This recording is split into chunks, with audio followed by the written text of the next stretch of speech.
Vtuber Rivals is a fun tournament.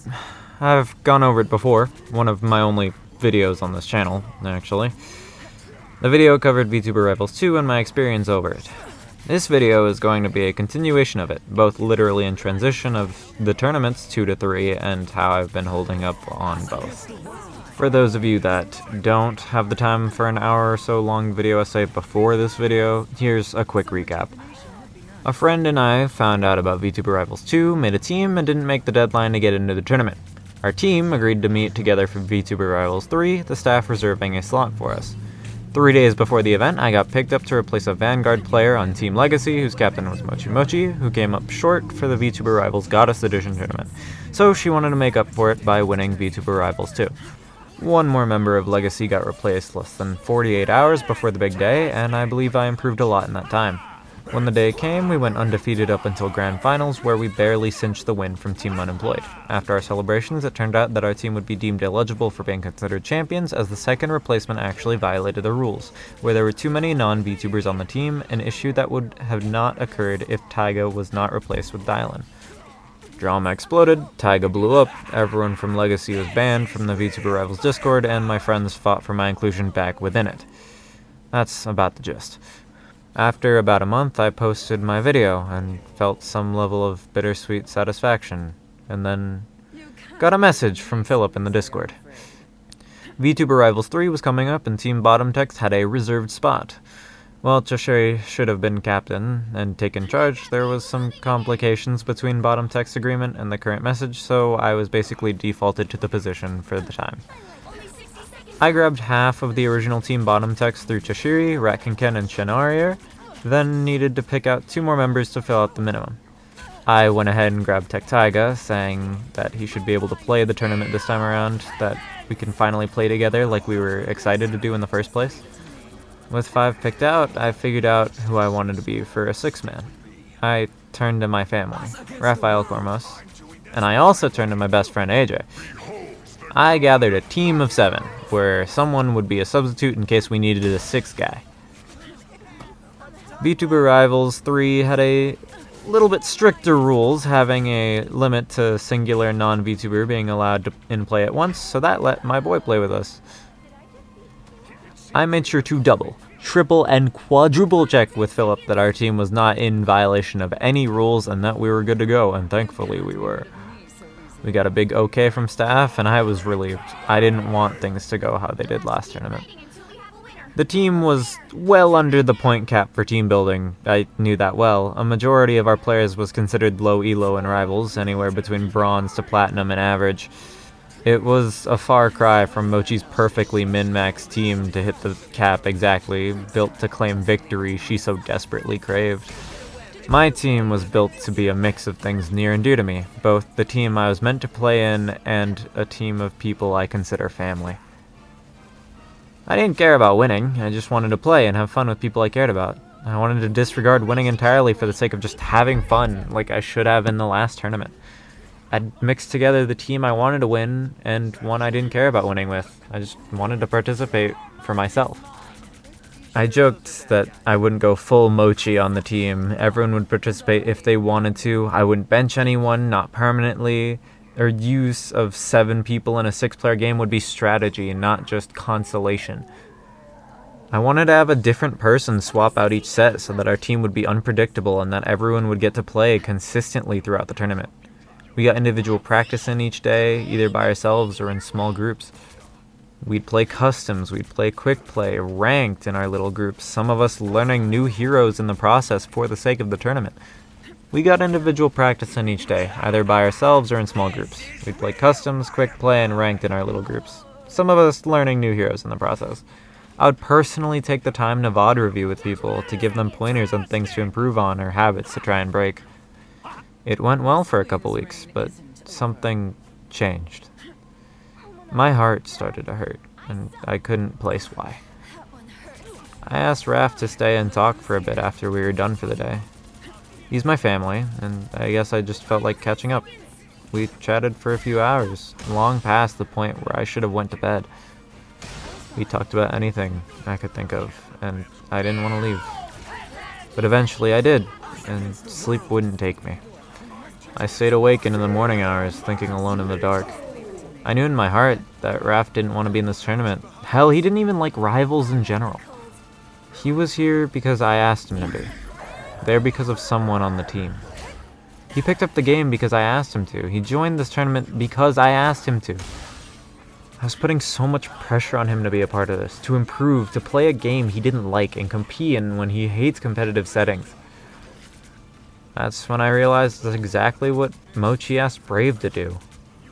I tried putting the thought aside, but it permeated itself into the walls of my skull, bouncing around my brain every time I even looked at the game. I asked him about the pressure thing, to ease my mind a little, but he admitted that I was putting too much pressure on him. It broke me a little inside, but I put on a smile and said I'd find an alternative plan, that we'd try something else.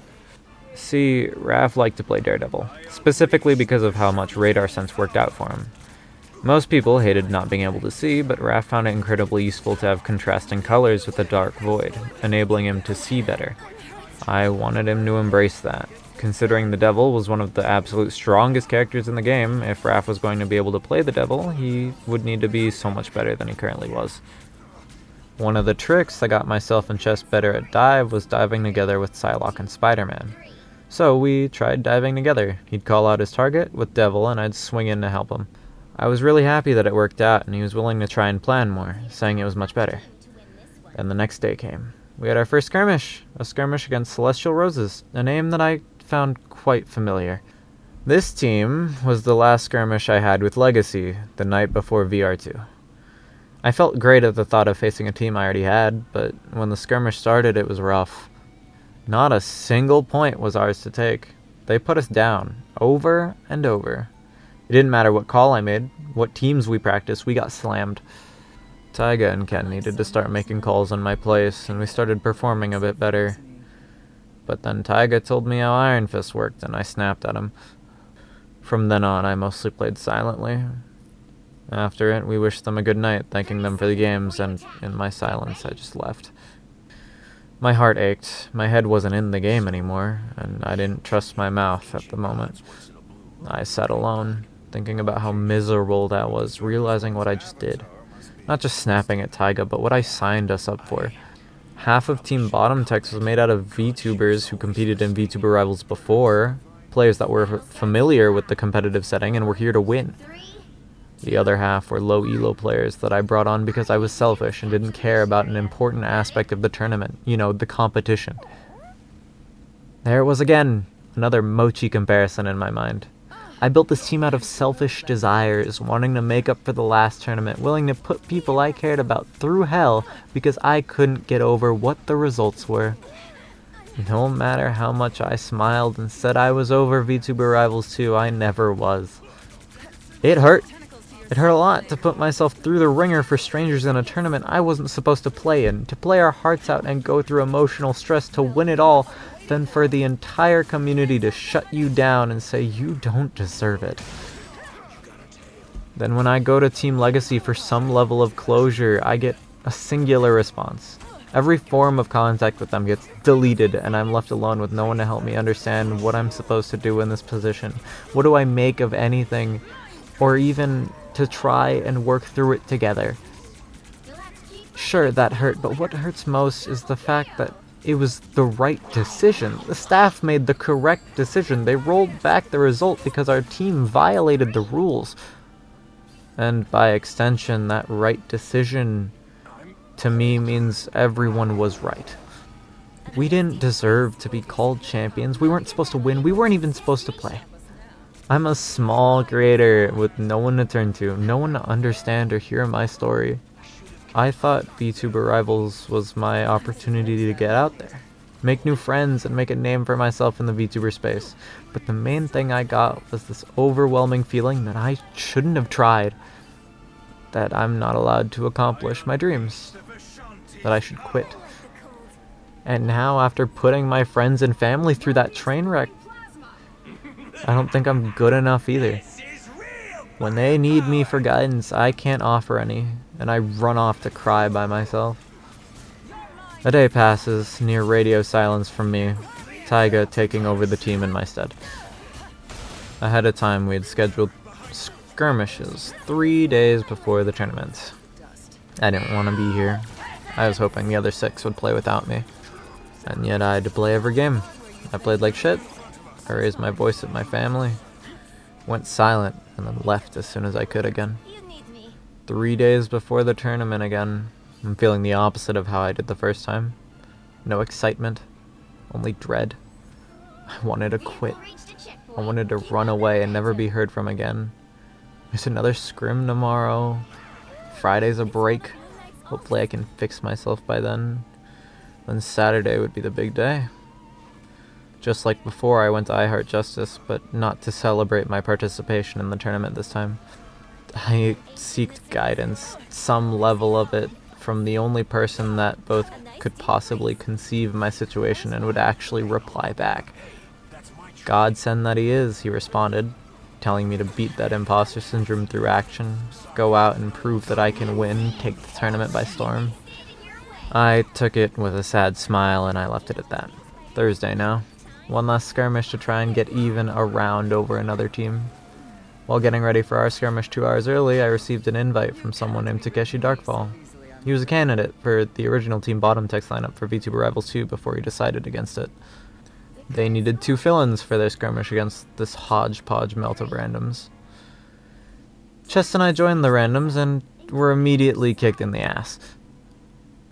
It was a group of complete strangers against a team prepped for the tournament. I ended up calling shots, trying to scramble together a game plan to beat them. While it was not a very successful few games, it felt refreshing. There was no dread over my neck for the time being. We just put up our best fight and almost made something work. And that's where I found my strength. Finding a situation and just adapting, strangers or otherwise. This pre-planning I've been trying to do has been beating down at my brain every time it failed, destroying my morale. But being able to come up with something on the fly and it almost working out with the junk found around the scrapyard, that's just invigorating. Chess and I went back to Team Bottom Text with my mood slightly improved. I was just going to watch the rest of the team skirmish, but Ken had unfortunate internet issues. For a bit of context, earlier in the week, Ken's house was hit by a car driven by a few drunk driving teenagers at, 3 in the morning. It also just so happened to hit exactly where his router was. I ended up having to fill in for the man, and it was honestly euphoric after a point. There was no plan in my head, just adaptation, playing with my heart instead of my head. Our team's gameplay drastically improved, just playing with the energy higher than before, almost taking rounds deep into overtime near the end. We ended the night completely defeated once again, and yet it did not feel like a loss. It felt like a victory in its own little way.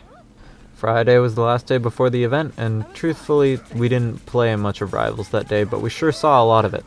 The day before Vtuber Rivals 3, there was the Iron Mouse and Connor Mouse and Monkey Rivals tournament, where 4 teams would compete for a whopping $15,000. Off principle, I have to root for Team Amelie, but I also had another team to cheer on. Team Shoto had my support, not because of Shoto, but because Rhyme was on it.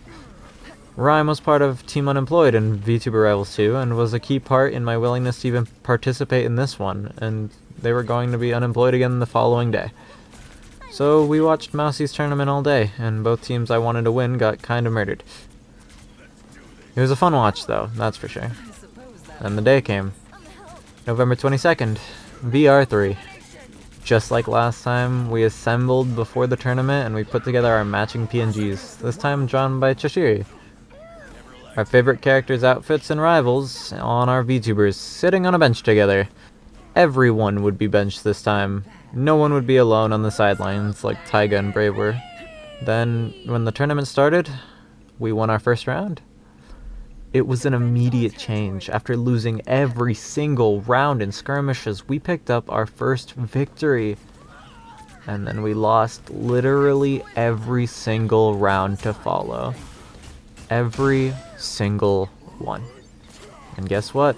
We were the first team out of the entire tournament.